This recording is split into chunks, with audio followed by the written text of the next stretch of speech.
Hello, YouTube land. How is everybody tonight? It's a quick video. First of all, a big thank you to all that have subbed to Assassinate Evil's channel. It is much appreciated. And as we struggle to be a little bit better at what we do as far as, comments and getting back to people, it's still a struggle for us. Excuse the camera, my cat just wants to get into the action. We were just playing a little laser light. But to all of the people out there that complain and unsub because of the robo voice on the documents, really should be concentrating on what's in those documents. And if you haven't read the description, my nose is still healing from being broken. So, I have difficulty breathing, so I don't read pages of information for that reason. Because simply, my nose will just snort every once in a while, or I got to catch my breath, and it just sounds weird, and it's totally unprofessional. And although the robo voice is irritating, and it is extremely irritating, we felt it important to get the information out. So it's really about quality of the information instead of quality of the robo voice, I guess. I thought for sure, Gideon was going to break at least 100 subs, and it's not something he's concerned about since I decided to help him out with his channel. And Gideon's quite old. I mean, he is a master researcher. He is, without a doubt. But when it comes to, getting stuff on the internet, it's very lacking. And what good is all that research if it sits in the drawer and nobody hears it? So we're just doing the best we can. And that's all I really wanted to say. Everybody have a wonderful evening. And maybe someday I'll go on about my life and perhaps even ask the audience if they ever have the same experiences in life that I have. Well, I had a lot of paranormal experiences, and I probably should talk about that at some point in time. But just the general public, people you don't even know, or a neighbor that you were always nice to and actually helped out, that just totally tries to ruin your life for no other reason than wanting to do it. A couple years ago, I was kidnapped.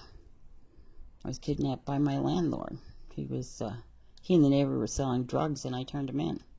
The reason I turned him in is because they wouldn't leave me alone, and they pushed me down the stairs because I refused to buy from them. And I finally turned him in. And it escalated into my neighbor hiring a hitman.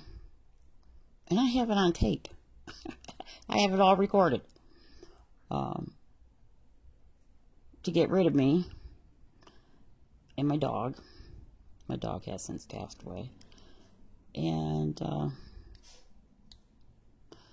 my landlord having some thugs kidnapping, steal everything I own, and the police refusing to take a report. I even went online and filed a report with the FBI and the AG and followed up and everything, and I never get a response. They stole thousands and thousands of dollars from me. And it was only through the grace of God that I was able to escape. I was beaten. They stole my money. I had a very good job at one time, and I had some very nice things. some very nice antiques that they stole.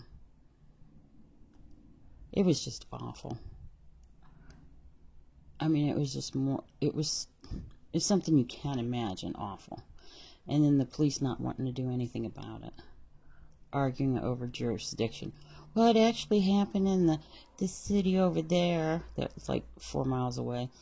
And then those particular police don't want to come to the hotel room that I escaped to because it was in another police district, and that police that are in that district or city or whatever or county said they had nothing to do with it because it wasn't in their area.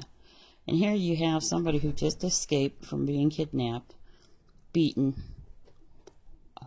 having her stuff stolen and her life turned upside down. And the police are like, well, it's not our area. Not our area. And can you imagine that? Being kidnapped and the police don't even want to come to your hotel, or they want to argue about, well, it actually happened in this city. You may have been moving from this city and they kidnapped you from this particular city, but they held you in that city, so it really is that city's police to do something about it. And that city's police say, well, you're going to have to come down here and file a report. Well, no car. No way of getting to the other city. I mean, the buses don't cross lines. And it just, the memories come back every once in a while, and it's just horrifying. And I think the thing that continues to make me angry from time to time is that despite all the evidence I have, even the people hiring a hitman, you can hear it plain as day. And I submitted that to the FBI, I submitted to the Attorney General of the state, and absolutely nobody will help me. Instead of helping me, they just labeled me as a crazy person. So I don't know. I guess it wouldn't be so bad if I could have just made it up. I mean, the police even stole my car. It's not funny. I was in the hospital. I was really sick a couple of years ago, and my car was parked properly where it was supposed to be for a downtown location, and it was parked in a parking lot that was assigned to people downtown. It was an incentive to get people to move downtown. And I called the police and I said, I was in the hospital, I was sick, and a friend of mine tried to get new plates for my car. And for some reason they wouldn't let him. I live in a very strange state, I guess. Well, anyways, the police were very rude and told me they had better things to do than chase parked cars. And the very next day, they went out and stole my car, refused to tell me where they had it towed. And see, I had an older car, which I think it was going to turn to be a classic in about a year or two. And I just put $3,000 worth of repairs and parts in that car. And when I finally decided, after trying to get the mayor and the governor and anybody to help me to find out where the car was, I finally reported it stolen to my insurance company. And the insurance company was kind of cool about it because, so they went ahead and did it, knowing that the circumstances. And finally the police, and this took 4 months, send me a letter that they were going to sell my car. And they wanted the title. I mean, it's just like, nothing like kicking you or, trying to kill you in every which way. So, and when I say YouTube is depressing, a lot of things I see on YouTube, it just hits home with me. And all my issues remain unresolved. It's not like I want revenge or anything, but it would be nice to have a little justice. I've never been able to replace the car. My dog's favorite thing to do was to be my co-pilot in that car, to go with me everywhere. We'd go to the beach, go to the dog park. And for the last 4 years of our life, we couldn't go anywhere, even sneak out for ice cream like we used to do. And the police stole that from me, stole it from her. You know, it's kind of like, how do you explain that to a dog? Every time she sees a car, she wanted to jump in it. It just broke my heart. I had a broken heart for like about 4 years. And, you know, she passed away. And I could never give her what I was able to give her before, over no fault of my own. And I guess I just don't understand how people could be so damn mean. I've always been a giving person,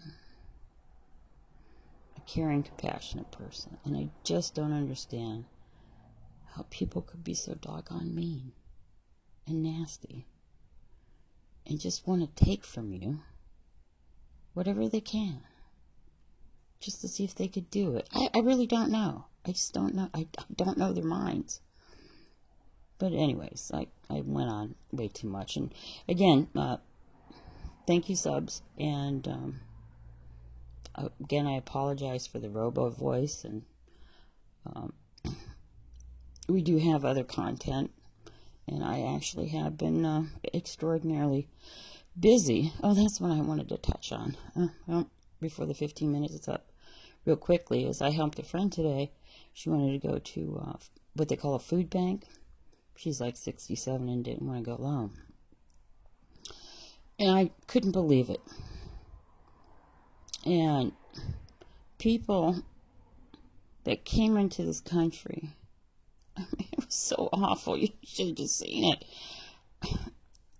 Asians and people from India. And they're like wild beasts.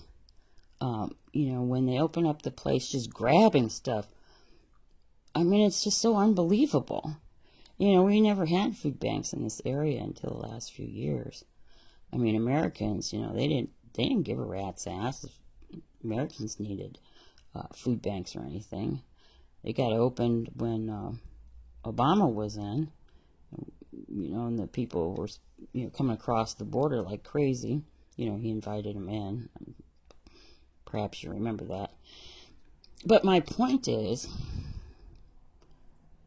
that these people come over here. They go to these food banks. They're not even thankful. I mean, they'll even, like, cut in line. I mean, it's like one of those things that you learn when you're a kid and you try to cut in line when you're at, like, an amusement park or something, or Disneyland, and, you know, they tell you, you know, it's just don't cut in line. I mean, those are things you learned long ago. And you learn if someone tells you you can have one of some item, you don't fill your cart with it. I mean, I just cannot describe to you how barbaric these people are when they go to the food bank. It was just an eye-opener.